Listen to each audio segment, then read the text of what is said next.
아저씨, 저 배고픈데 돈 좀 주세요. 1,000원만 주세요. 저 빵 좀 사 먹게요. 그럼 여러분 1,000원 줍니까?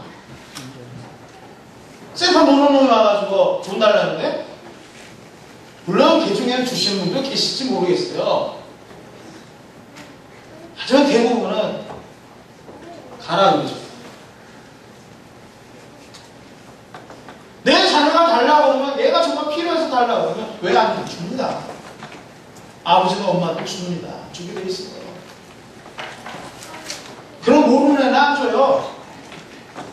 그리고 아빠 엄마한테는 자식들이, 아들, 딸들이 요구를 합니다. 아빠 이거 필요해, 엄마 이거 필요해 하고 요구를 합니다. 그리고 이거 해주세요, 저거 해주세요 얘기합니다. 왜?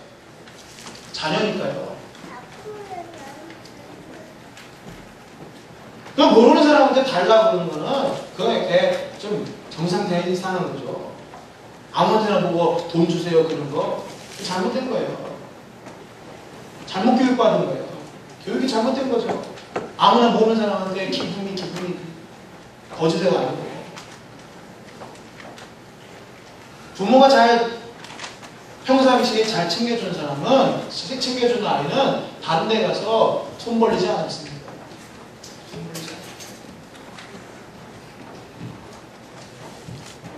여러분, 하나님 우리에게, 내가 하나님께 손했는데 하나님 안 주십니까? 내가 A를 구했는데 A 안 주고 삐졌다고 삐져가지고 그래서 우리 하나님 나쁜 하나님 그래요? A보다는 B가 더 나을 것 같으니까 하나님 주는 거지. 하나님이 선하시다는 것을 정말 믿습니까? 믿는다면 염려, 걱정, 근심할 시간이 있고 그런 여유가 있으면 하나님 앞에 엎드립니다. 차라리 예배당에 엎드려서 울든지. 응? 하나님 앞에서 시간을 보내고 하나님 앞에서 하소연하는 게 그게 기도 아닙니까? 아멘? 사람한테 하소연하지 마세요. 자기 신세한테는 하지 마세요. 사람들이 듣는다고 들으면 그거 가지고 어떤 사람들은 까십거리면 안 돼요. 여러분 신세한탄간 한 거 가지고 까십거리면 안 돼요. 그러나 우리 하나님은 까십거리면 안 되잖아요. 그걸 다 새겨들었다. 위로해 주시고, 그리고 우리에게 필요한 것들을 채워주시는 분이 바로 우리 하나님이신 줄 믿습니다. 아멘. 분명 하나님은 응답하실 수밖에 없어요. 오늘 제가 본문 말씀 가지고 제목을 이렇게 정해봤어요. 하나님은 응답하실 수밖에 없으시다. 왜 그러냐? 왜? 시편 76편 2절에 3절에 그 원인, 그 이유가 나옵니다. 그 장막이 또한 살렘이 있으며 그 초소는 시온에 있도다. 거기서 저가 화살과 방패와 칼과 전쟁을 없이 하셨도다. 아멘. 여러분, 이 본문 말씀은 열왕기하 18장에서 19장에 기록된 내용을 배경으로 하고 있습니다. 히스기야의 유다 왕국 예루살렘이 지금 적군에 의해 포위당했습니다. 그 당시에 강국이었던 아수르의 사네립 왕과 군대가 쳐들어갔습니다. 그래서 지금 그 나라가 풍전등화의 위기에 처해 있었습니다.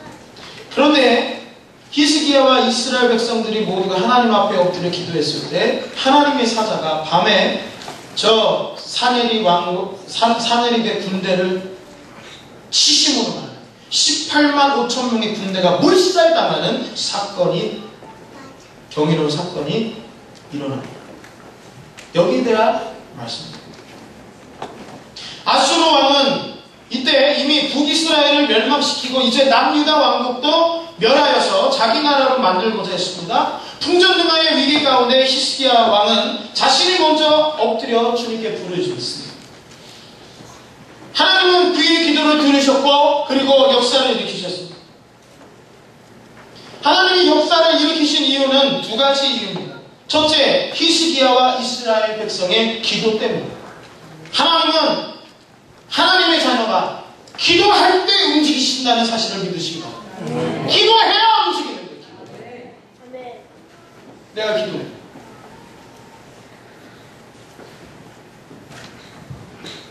하나님을 바라보지 않고 기도하지 않고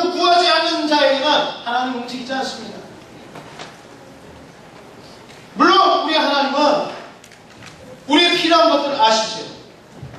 하지만 기도해야 움직이십니다. 왜? 기도하는 것도 믿음이 있어야 기도를 합니다. 결국 하나님은 믿음 때문에 움직이십니다. 내가 돈이 없다, 뭐 공과금 낼 돈이 없다, 뭐 이게 없다 저게 없다, 하나님 앞에 없다. 하나님 저 지금 5만 몇천 원 필요해요. 하나님 주세요. 이렇게 하나님 앞에 기도하는 것도 믿음이 있어야 기도가 나옵니다. 히스기야와 이스라엘 왕이 기도했을 때 하나님이 저의 기도를 들으신 것처럼 하나님 오늘 시간에 여러분과 저의 기도를 들으시고 움직이신 줄 믿습니다. 아멘. 여러분 기도 못하는 것도 믿음이 없으니까 기도 못하는 거예요. 믿음이 있으면 기도를 합니다. 믿음이 없으면 기도를 안 해요. 요구를 안 해요. 하나님. 내가 무슨 영업을 낀다. 그 영업에 대해서 하나님 역사하실 거에 대한 믿음이 있으면 하나님 앞에 하나님 도와주세요 기도를 합니다. 근데 그 영업에 대한 부분은 아유 뭐 이런 것까지 하나님 뭐 개입하시겠어 역사하시겠어 이건 그냥 내가 열심히 준비해서 하면 되지 이런 생각 가지고 하는 사람은 백날이 가도 기도 못합니다. 근데 여러분 영업이 자기 혼자 뛴다고 해서 그 영업이 성사가 되는가요? 하나님이 도우셔야 영업 성사가 되는 거 아니겠습니까? 여러분 우리가 숨 쉬고 말하고 하루에 눈 떠서 일어나서 다시 그날 저녁에 눈 감고 자는 그 순간까지 하나님의 도우심이 없다면 한번 상상해 보십시오. 하나님이 날 도와주시지 않는다면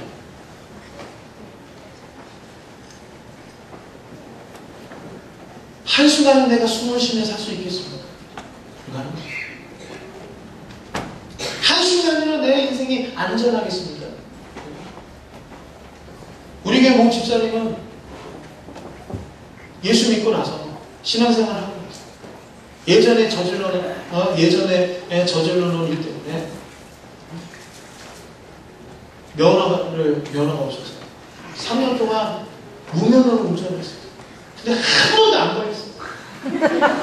사고도 한 번 안 나고 부신 공문에도 한 번 안 걸렸어요.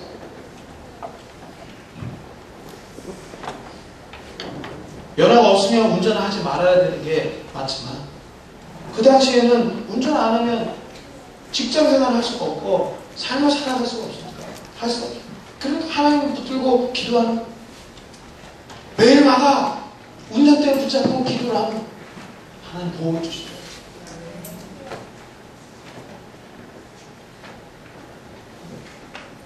하나님의 사랑이 계시거든요. 아멘. 근데 좀 산만해지고 좀 생활이 좀 안정이 되고 좀 펴지니까 간이 배 밖으로 나오는 거예요 우리들이. 그러니까 하나님 의지를 안 하는 거예요 그때부터. 좀 살만해지면 우리 하나님 얼마나 속상하겠어요. 그렇다고 다시 하나님 의지하게 하기 위해서 여러분의 삶을 막 또 뒤죽박죽으로 하나님 만드실까요? 안 해요. 우리 하나님 그런 분은 안 돼요. 우리 삶을 뒤죽박죽 만드시지 않죠. 그럼 뭘 하실까요? 믿음을 촉구하시죠. 말씀을 통해서, 설교를 통해서, 또 여러 사람들을 통해 가지고 너 정신 차려. 너 믿음 회복해야 된다. 너 날 붙들어야 된다. 날 의지해야 된다. 오늘도 저를 통해서 여러분들에게 이 말씀 듣게 하시는 것은 하나님께서 여러분 정신 차려라. 믿음 다 세워하고 예전에 네가 예수 믿기 직전에 네 인생이 어떠했으며 그 당시에 내가 너를 어떻게 도와줬느냐. 잘 생각해봐.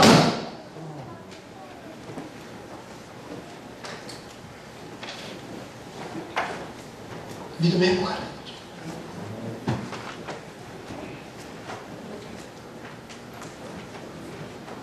두 번째, 하나님께서 히스기야와 이스라엘 백성들의 기도를 들으시고 역사하신 두 번째 이유는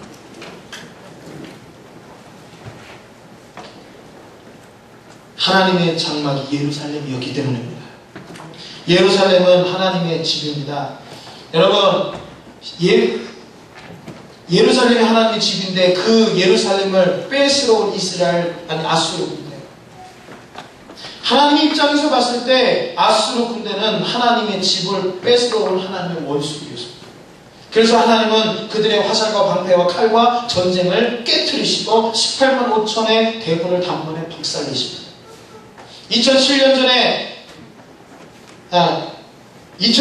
전에 히스기야에게 역사하셨던 하나님은 오늘 우리 가운데도 똑같이 역사하셔서 그 능력을 베푸신 줄 믿습니다. 아멘. 고린도전서 3장 16절에 너희가 하나님의 성전인 것과 하나님의 성령이 너희 안에 거하시는 것을 알지 못하느냐.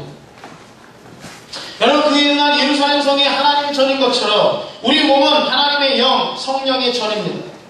하나님이 거하시는 처소요, 장막이요, 집인 것입니다. 여러분, 집을 빼앗기는 집주인은 없습니다. 여러분 자체가 바로 하나님의 집이다. 하나님의 성전입니다. 우리 김규현 성도님의 삶은, 성도님의 인생은, 성도님의 몸은 하나님의 집이에요. 아멘? 그러니까 김규현 성도님의 삶에 혹시 어떤 시련이 닥쳤다, 어려움이 닥쳤다, 그거는 하나님의 집에 지금 문제가 생겨. 근데 집주인이신 하나님은 가만히 있기를.